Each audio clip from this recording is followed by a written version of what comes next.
Liberty Safe, the only safe with a 5-star FBI review. Liberty Safe upset a lot of people when they acknowledged that they gave the FBI some codes and they didn't really have to. So we're just going to dig a little bit more into that. And this is from the New York Times. That's right, I'm reading from the New York Times. And there is a reason. I don't normally read from the New York Times, but I just wanted to show you something that the New York Times had in it. And if they said it, wow. Okay, anyway, so let's go ahead and dig in. Here are the basics. So the FBI had a warrant to search the property of a Nathan Earl Hughes. He was involved in the Capitol riot on January 6th. I don't know exactly how he was involved, but this says he was involved somehow. And during that search, I guess the agents called Liberty Safe. They called the manufacturer of my Liberty Safe, got the passcode from them, and then got into it.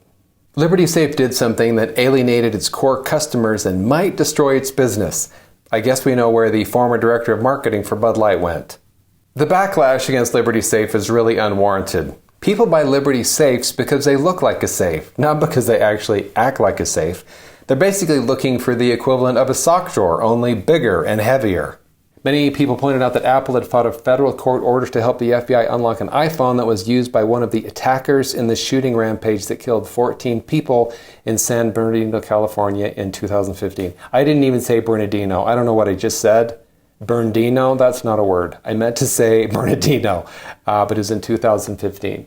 So very serious crime.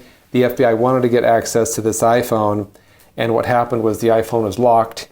And I guess for a while, the FBI was actually trying to just guess the password. It had in this summary that there were multiple failed attempts. So I can just imagine the FBI agent in the corner with this iPhone, like 1, 2, 3, 4. That's not working.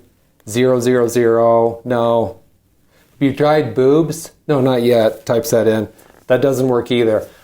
Like the agent just randomly trying codes. And then I guess they decided, well, we don't want the phone to lock, so let's stop just guessing and attempting to get in. And that's when they contacted Apple and they said, hey, we want you to get us in this iPhone. Apple said no. They refused to unlock the iPhone.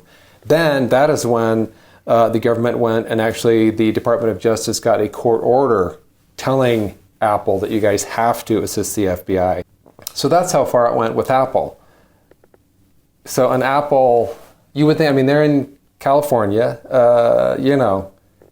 very left, very blue. So Liberty Safe is in Utah.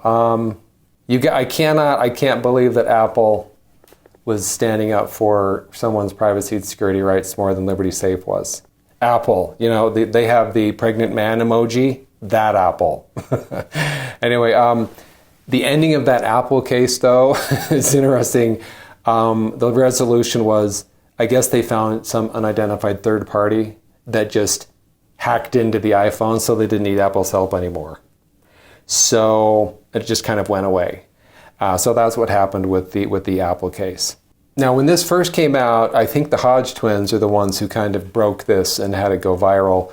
Liberty Safe's first response, they said, our company's protocol is to provide access codes to law enforcement if a warrant grants them access to a property.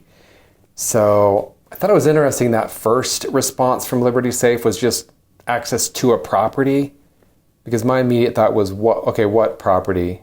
A real property? Personal property? Whose? And I don't know if, they initially wrote that in a way, just hoping that it would be ambiguous enough that people would just, it's fine. They had access to a property, it's fine. Anyway, I just thought that was interesting how they worded that. Then people kept being pretty ticked off, so then Liberty Safe issued a second statement, and in the second statement they said, going forward, we will require a subpoena that legally compels Liberty Safe to supply access codes, but only can do so if the code still exists in our system. Some people are saying Liberty Safes are not secure. They are easy to secure. You just need to buy another safe and put the Liberty Safe inside of that one and then lock it. Problem solved. I don't know what the big deal is. Now let's see what the legal experts are saying. Now I am a lawyer, but I'm a patent lawyer, so that almost negates the fact that I'm a lawyer.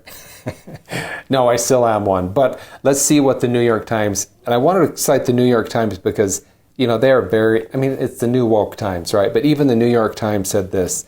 Several legal experts said Liberty Safe was under no obligation to hand over the code because the safe was not company property and the company was not the target of the search warrant. This is from the New York Times, okay? So if they're acknowledging that, I think we know for sure, yeah, they didn't have to hand them over. Now, search warrants need to be specific. Like, they specifically delineate and set forth what you can search, what you're looking for, to help govern what they can actually do and can't do when they're searching something. So let's read this paragraph. Because the question is, even under the search warrant they had, could they get into the safe? Was it allowed? I haven't seen a copy of the search warrant, so I don't know. And I don't think it's been made public yet because I couldn't find it anywhere.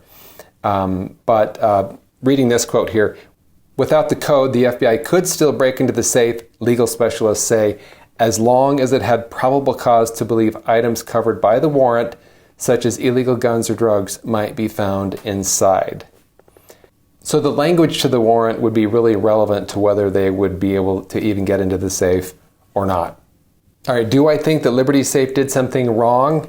Well, I don't think they did anything illegal, and it doesn't seem like they breached a contract, but as far as I think they did something wrong in the sense that they clearly were doing something against the expectations of their core customers.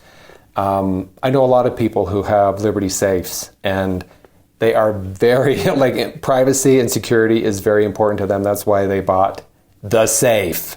That's why they spent thousands and thousands of dollars on the safe. So the fact that they were handing over backdoor access codes, they even had them in the first place, but then that they were handing them over without being compelled to do it, you know, by a court order or a subpoena, you know, I think that definitely flies in the face of the reason why their customers were there in the first place.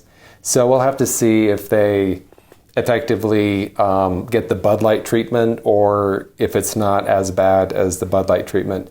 Anyway, we will watch and see. All right, thanks for watching this longer video. See you later.